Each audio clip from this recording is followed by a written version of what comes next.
Welcome back to another We Ourselves video. You know, there's always been something that I personally have never cared for when it comes to Hollywood and black actors and actresses, and that's the problem with their hair. Not on their end, but on our end, particularly those of us on YouTube who review or comment or watch movies for the first time.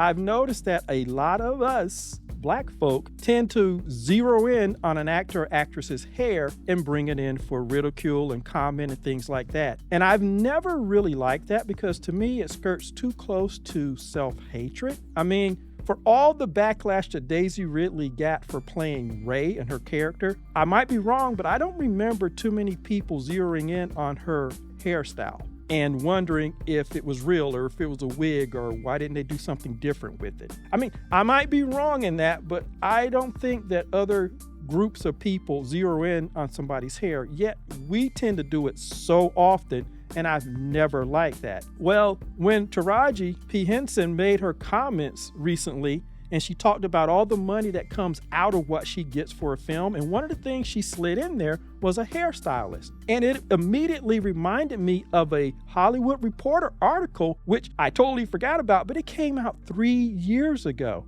And the name of the Hollywood Reporter article is Hollywood's Black Hair Problem on Set. We've all cried in our trailers. Many of us in the black community, when we're commenting on these movies and these actors and stuff, we need to be a little more understanding of what they're going through. But anyway, let me read a little bit of this. African-American stars say productions don't provide makeup artists and hairstylists who are familiar with natural textures and dark skin tones. It's a real disservice to actors of color. And yet, on Hollywood productions and photo shoots, many black actors continue to face challenges with their hair. In November, and this is in 2020, actress Gabrielle Union, an executive producer on Hair Love, claimed she was fired from NBC's America's Got Talent after being told that her hairstyles were too black. Other actresses point to the discrimination that occurs pretty much every time they sit in a hair and makeup chair. There just aren't enough union stylists in Hollywood who know how to work with natural hair and darker skin. We've all cried in our trailer, says Lacey Mosley, an actress on Pop TV's Florida Girls, who recently posted, again, this is in 2020, who recently posted on Twitter, now X, about a bad makeup experience on a film set. I'm a dark-skinned actress in Hollywood, and like 3 union makeup artists know how to do my makeup, and they're all busy as hell. And the article goes on to talk about how there is very little union representation of hairstylists, and they're not saying it over and over. They just say who understand natural texture and dark skin, basically black hairstylists. That's what they're really saying. There aren't that many, and of course, the person who represents the guild and stuff makes up all these excuses. But what I really wanted to focus on, and the reason that I was reminded of this is, of course,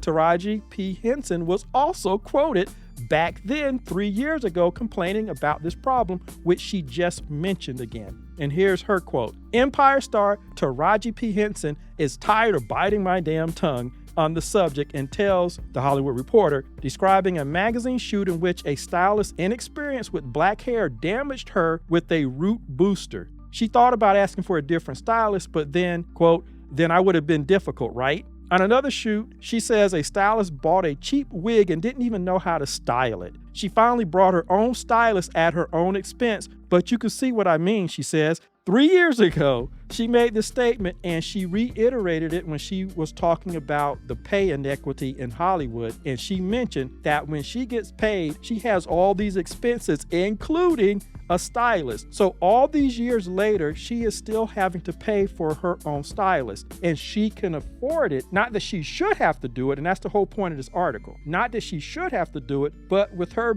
having a net worth of over $25 million, she can do it, but she shouldn't have to, and that's the point. But I want to end with her last 2 quotes. Henson believes it's crucial to put aside egos and respect actors' wishes. If you know how to do it, great. If you don't, pass it to somebody who does. It has nothing to do with pride or ego. Henson says, I'm not saying you have to be black to know how to do that hair, but you gotta know what the hell you're doing. Henson advice to networks, studios, and magazines. When an actress of color requests a hairstylist, listen to them. They're not being difficult. And that's a very good comment. And there was another comment by the actress on Insecure, Natasha Rothwell at the time. Rothwell says that if a black actor is number one on the call sheet, they can negotiate to get a star request to choose their own stylist, which is how several black stylists have broken into the industry and accrued enough days to join the union. I think it's really interesting that 3 years later, Taraji P. Henson is still having to pay for her own hairstylist. And I remember when Anthony Mackie was being interviewed, and I think he was talking about shooting Falcon and the Winter Soldier, and I believe they were up in Canada, and he made the comment that he was the only black person around. And of course, he was talking about not having anybody to look like him to really hang out with. And of course, you know what goes with that. That means there are no black barbershops, no beauty salons, anything like that. And the article focused in on actresses, but actors are in the same position too. Taraji P. Henson spoke about it recently,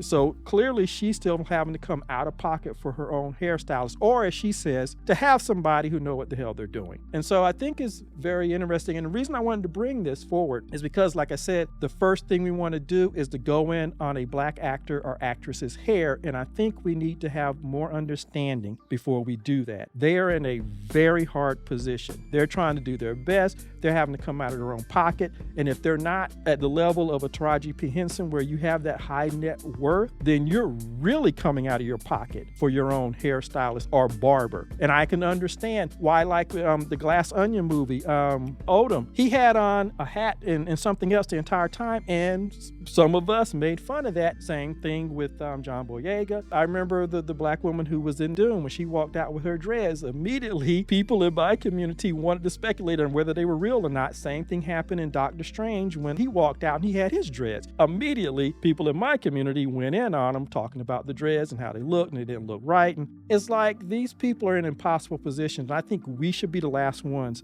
to go at them. So go and read this article that gives some insight into Taraji P. Henson's current comments about how she still is paying for her own hairstylist just to get it right. But other actors and actresses aren't in that position, or they're in tough places where they're in remote locations and there's nobody that looks like them. So there's no black hairstylists or barbers, and the studio obviously isn't hiring, or the ones that exist are so busy because there aren't enough of them there. And so anyway, that's my comments here. As always, like, subscribe, and share, and I will see you in the next video.